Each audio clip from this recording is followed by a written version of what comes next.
Ok, gente, dato che è stata presentata finalmente Switch 2, no? Si susseguono un sacco di domande, ne stiamo parlando già da un po' di giorni e in tanti ne stanno parlando. Abbiamo ancora un sacco di domande senza risposta, banalmente perché la Switch 2 non l'abbiamo vista accesa e quindi chiunque si stia chiedendo le performance, eccetera, possiamo solo parlare per rumor.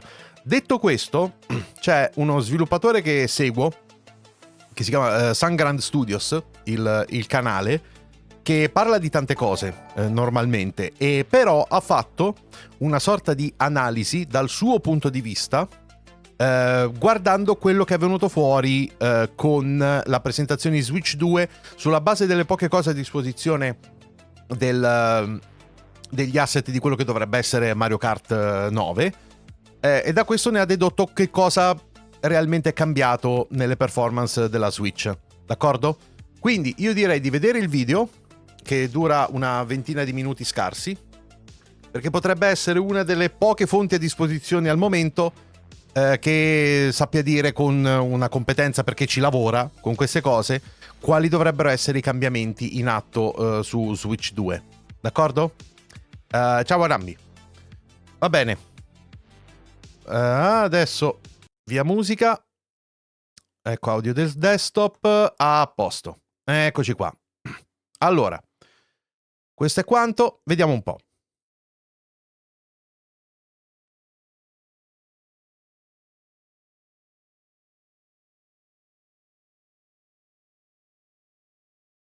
The Nintendo Switch 2, or if you read it the way it's written, the 2 Nintendo Ok, Switch, ora c'è l'audio. we will take a Scusate. look at the Mario Kart 9 video that they showed us to analyze just how strong the 2 is compared to the Switch. So I will be approaching this as a developer. I've worked extensively on the 3DS, Wii U, and the Switch. So I want to point out the things that I see as a massive improvement that will really help developers get more out of their creative vision and to do more with their games. So I just want to make sure that I don't accidentally reveal anything that's protected by NDA. So I'm very careful with my script here. So the first thing I want to point out is... Allora, mi fermo un secondo per dare il giusto contesto. Lui è uno sviluppatore che ha lavorato per tanti anni su DS, su Wii e su Switch. Ok? Oltretutto, che è una delle cose che mi ha fatto pensare di voler vedere questo video insieme a voi, lui è uno di quelli che adesso dirà un po' di cose, ma vi ha detto apertamente che ci sono delle cose coperte da NDA. Il che vuol dire che il suo studio e lui è a conoscenza di certe cose, alcune cose non le può dire, ma sta parlando, cioè quello che sentiremo in questo video è dall'alto dell'esperienza e anche di cose che evidentemente già sa riguardo a Nintendo Switch 2, ma che in parte non può dire perché l'NDA sulle caratteristiche tecniche, su altre cose, è probabilmente cioè, non si può ancora dire. Questo conferma che Team Cherry è pure sotto NDA? Ecco, probabilmente. È molto probabile, ma è anche normale, sia chiaro. the universal use Come on, of Tenai. physically based shaders. In computer development or video game design and with computers and graphics, a physically based shader is basically instructions on how a piece of geometry, like a character model, how that is going to look visually, how will it interact with other visual elements in terms of lighting and shadows. And a physically based shader is something that's able to take into account reflections from the environment. If light bounces off other surfaces, that it's able to express those colors in the lighting. And it's what has allowed games to look so much more interesting and engaging because of the more complex lighting. Something that I see here, Illuminazione molto on più this complessa. car here is actually quite telling, or this model here is, this is quite low quality, but if you watch the high quality video that I'll put the link to on Nintendo's channel, you'll see that there's a high resolution specularity map. Now, a specularity map is what tells a 3D model how shiny does it look in certain parts, what are the surface imperfections in terms of glossiness. So some parts, might look like it has less shininess because it's dirty.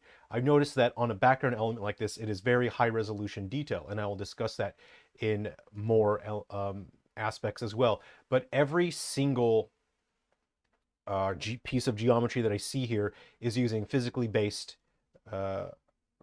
rendering for the shaders. Now, this is something that in general is quite expensive. So on the Switch, on the original Switch, you would be very careful with the complexity of your shader. The more complex your shader is, the more demanding it is on the hardware, the more frame drops you have. You get less performance out of the machine because physically based shaders are more expensive to render. But what I'm seeing here is everything is physically based. You see the glossiness on the... Allora, in sostanza, siccome nella prima Switch gli shader basati sulla fisica, quelli che sta descrivendo lui adesso, essendo molto costosi, erano utilizzati con molta cautela, perché banalmente non è che ci fossero tante risorse hardware per farli girare. Ma qui pare che siano largamente utilizzati, almeno da quello che sta notando lui. Cart here on the wheels. Now, this is a very subtle detail, but it is very important to notice this, and it can be quite hard to notice. Piccolo dettaglio ma importante, Mario lui dice. is actually receiving reflections from the ground here. If you have a look at the bottom of his face, you see it's quite warm and yellow. Even the bottom of his gloves, that means that they are actually accepting the reflections of the ground here. In this section here, you see extensive use of squash and stretch, which is what I was hoping we would see after Mario Wonder showed us such expressive animations for that game. So I'm really happy to see that sort of expressive animation that's just so interesting to look at. Something that is very important to note here is the use of very high resolution ground textures on Mario Kart 8 versus what we see here, which we'll be calling Mario Kart 9. The texture resolution on the grounds on Mario Kart 9 is significantly higher. Now, ground textures, because they take up so much space, they are something that have to be high resolution. They can consume your available RAM very quickly. The Switch had only about 4 gigabytes of RAM. You know, some of it is reserved for the system. So if you have too many high resolution textures, your game will crash and you'll get all sorts of other issues. So it's up to developers to make sure that they do not use too many high resolution textures. So on Mario Kart 8 and other Switch games, you see that you have to be very careful, and in general, textures are not very high resolution.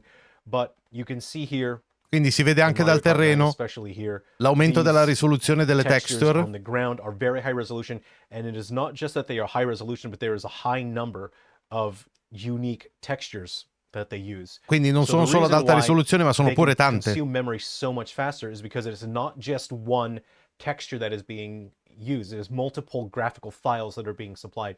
You have one file that determines the color, you know, what the actual graphics are. You have one that controls the normal maps, how bumpy the surface is, but it can also catch light and express a sense of depth and shadows. You also have your specularity maps. You can optionally have ambient occlusion, which sort of explains to the renderer how something should occlude light, if it should exclude light to make it look darker in some areas. You can have height maps as well. You can have detail maps. You can have masks that explain where to have details. So all of those textures contribute to just one piece of geometry. And when you increase the resolution, all of those things in general, you would increase the resolution of all of those things unless you want to manually optimize.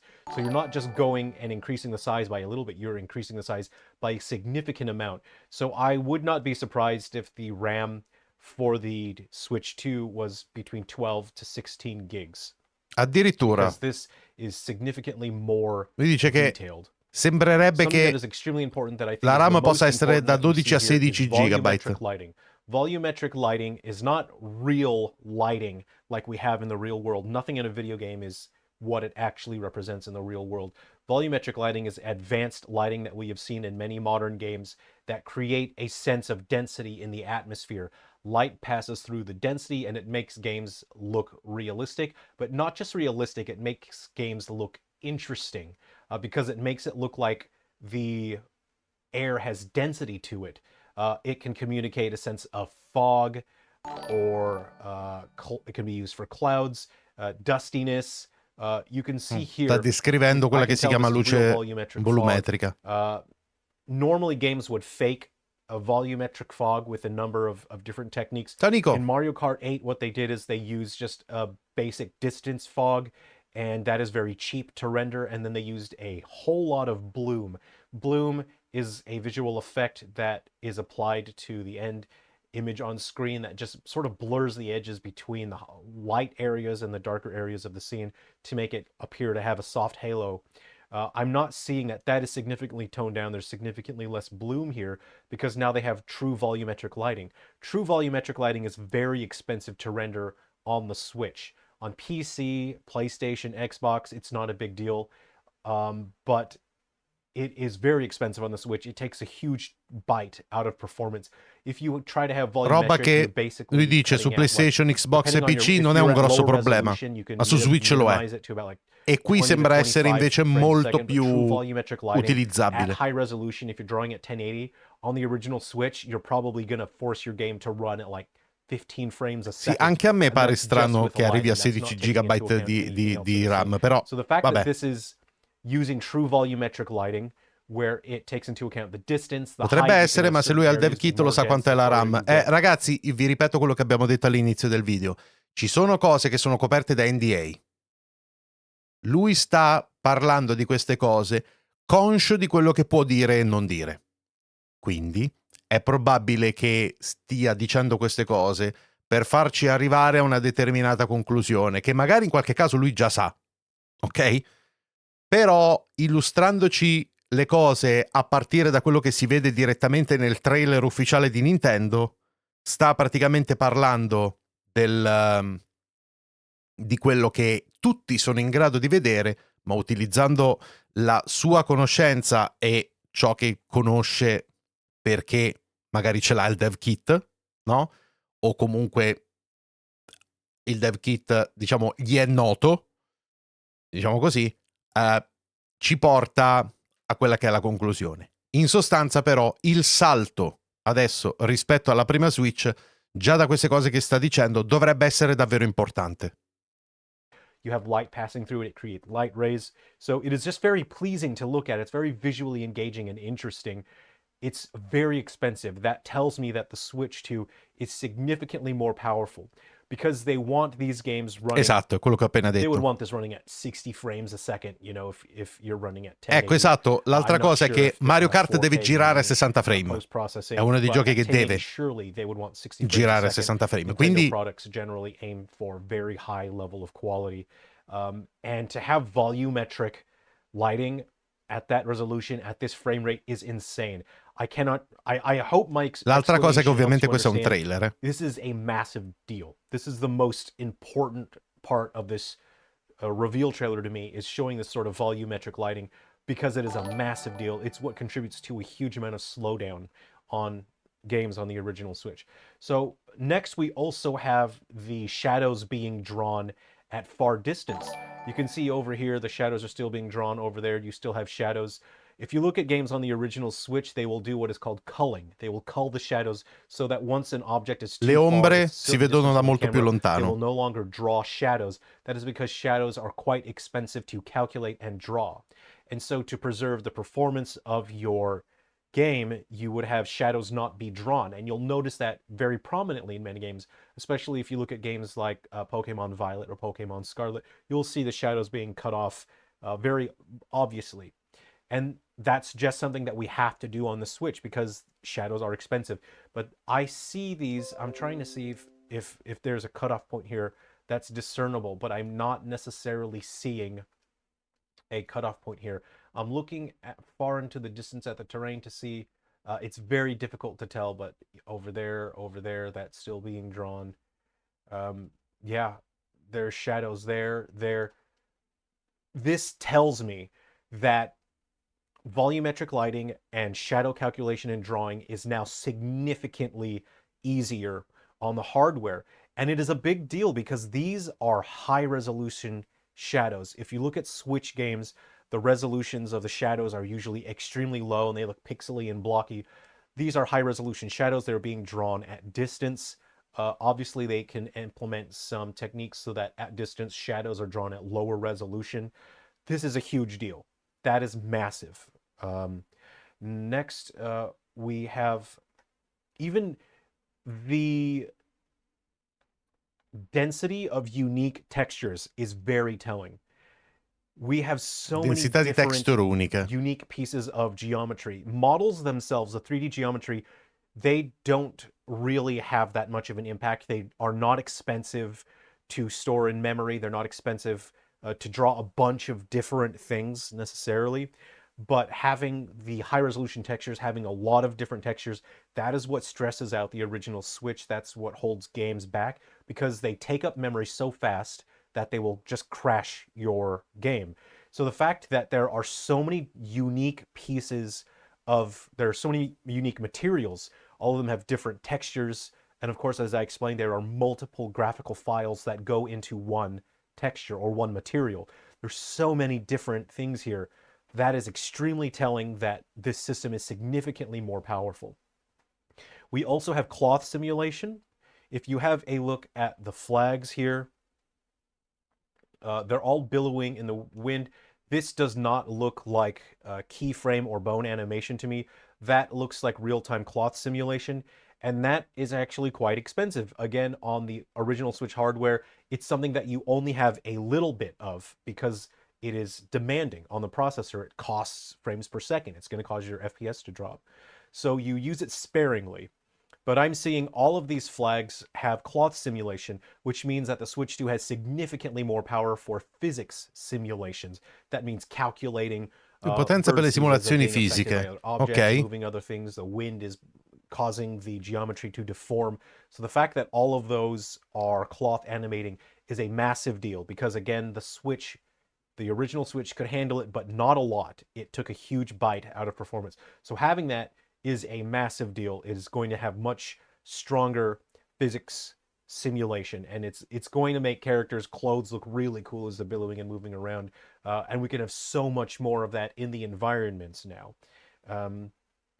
We have, I already explained the high detail density, the high number of geometry and textures, the environmental reflections, but also we have very high poly counts on the models. If you compare this stuff to Mario Kart 8, again, you'll see that the character models themselves are significantly rounder and smoother. You don't see the jagged edges of Sì, questa polygons è like abbastanza you ovvia did a in Mario Kart tutti 8. i So modelli, sono obviously più this will be able to dettagliati. handle significantly higher poly counts for drawing.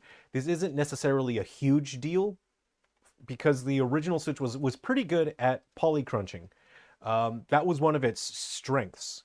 One of the original Switch's weaknesses was drawing transparent pixels, or transparent like fog and fog particles, smoke particles, fire. On any hardware, that's quite expensive, but on the Switch, it was actually quite demanding. But the original Switch was pretty good at polygon crunching, so the fact that Switch 2 is pushing that even further is very nice to see, because that just means we can have more density in detail for characters. We can have more things on screen and still maintain a very good frames per second. That's the end user experience is just going to be smoother. So that is what I wanted to share with you. As a developer, I'm extremely excited. And for me, I'm personally frustrated working on the Switch, because I had a number of games that were going to be larger scale with realistic graphic styles. I had those in development, and there's been a policy that came from Unity, not from Nintendo, from Unity, when John Riccitiello was destroying Unity and they were announcing all these anti-consumer practices. They put in a policy where I could no Me lo longer ricordo. use the older versions of Unity. So basically, the former CEO of Unity forced developers to switch their projects to newer versions of Unity. But the problem is the newer versions of Unity are very broken. Compared to older versions of Unity, the newer versions are way slower to use as a developer, and the end performance is significantly worse. So the games that I had running well on the Switch that I had in development that had more realistic graphic styles, I wanted bigger environments with more realistic graphics. Now they're no longer tenable on the original Switch because of being forced to update my game to the newer version of Unity. and it's ruined a bunch of things. It's broken a bunch of features. Much of my frameworks that I've created and some solutions for hair, environmental lighting, and physics simulation, all of those are broken on the new version of Unity. So what I'm most looking forward to now is bringing those games to the new Switch, because the new Switch will be significantly stronger, so that way I can achieve my vision of my games that I wanted to create, and I can share with people the games that I've created, the ideas, the worlds, the stories that I've come up with, that I've been working on. I no longer have to compromise and say, oh, well, my game's going to have to chug at 20 frames a second at this particular spot because of the game engine, because of some business decision from the game engine. So that is, for me personally, why I'm so excited about the Switch 2, is now I get to finally complete the games that I was working on, that unfortunately Unity's business decisions made it so that if I were to launch my game on the Switch, it would not be a smooth experience due to the technology. So I'm very much looking forward to this. I am interested in seeing what other developers do with the Switch 2 as well. So thank you very much for watching. I hope you enjoyed that. I just uploaded a video where I played banjo and I sing a song. It is a protest song for gamers against industry malpractices. Ok, vai, il video è finito. Allora, in sostanza, ragazzi, giustamente uno potrebbe dire, quello che sta dicendo sostanzialmente che è più potente, dice grazie al cavolo.